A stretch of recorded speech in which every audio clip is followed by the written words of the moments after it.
আসসালামু আলাইকুম, welcome back to my new video. আজ তৈরি করে দেখাবো ঠান্ডা ঠান্ডা অরেঞ্জ আইস ললি, তাও মাত্র 5 টাকার রাসনা দিয়ে।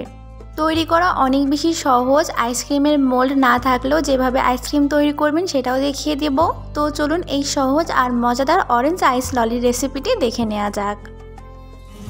এর জন্য প্রথমে একটা প্যানে নিব 2.5 কাপ পরিমাণ পানি।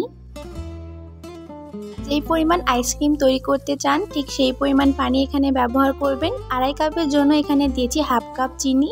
এখানে ব্যবহার করেছি 5 টাকা প্যাকেটের যে রাসনাগুলো বাজারে পাওয়া যায় সেইগুলো। দেখে নেবেন অবশ্যই বাংলাদেশি পণ্য কিনা। এখন এখান থেকে 4 প্যাকেট এর মধ্যে দিয়ে দিব। 4 প্যাকেটই এনাফ 2.5 কাপ পানির জন্য। এখন এর মধ্যে দিব স্বাদ অনুযায়ী একটু বিট লবণ আর দিব 2 চা চামচ কর্নফ্লাওয়ার।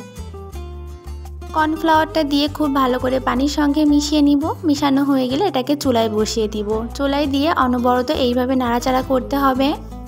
পানিটা যখন ফুটতে শুরু করবে দেখবেন আস্তে আস্তে মিশ্রণটা ঘন হয়ে যাবে। কর্নফ্লাওয়ার দেওয়ার কারণে এই আইসক্রিমগুলো খেতে অনেক বেশি মজাও লাগে, আবার পানি ছেড়ে দেয় না।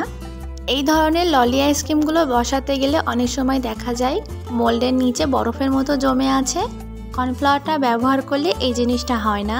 আইসক্রিমের মিশ্রণটা তৈরি করা হয়ে গেলে চুলা থেকে নামিয়ে নিয়েছি। এখন এরকম আইসক্রিমের মোল্ডের মধ্যে মিশ্রণটাকে দিয়ে দিব। প্রয়োজন মতো মিশ্রণ এর মধ্যে দিয়ে দিব। যদি কারোর বাসায় এই মোল্ডগুলো না থাকে তাহলে যে কোনো প্লাস্টিকের গ্লাস অথবা পাত্রে আইসক্রিমটা বসাতে পারেন।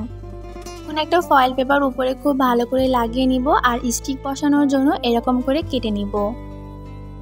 কাটা হয়ে গেলে আইসক্রিমের স্টিকগুলো বসিয়ে এখন 4 থেকে 5 ঘন্টার জন্য এগুলোকে বরফ করার জন্য রেখে দিব।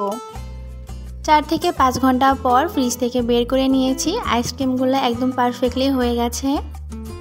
কিছুক্ষণ বাইরে রেখে দিলে অনায়াসে এগুলো মোল্ড থেকে বেরিয়ে আসবে। আইসক্রিমগুলো দেখে যেমন সুন্দর লাগছে, খেতেও মাশাআল্লাহ অনেক বেশি মজা হয়েছে। দোকানের থেকেও অনেক স্বাস্থ্যকর উপায়ে এরকম আইসক্রিম তৈরি করে বাচ্চাদের দিতে পারেন।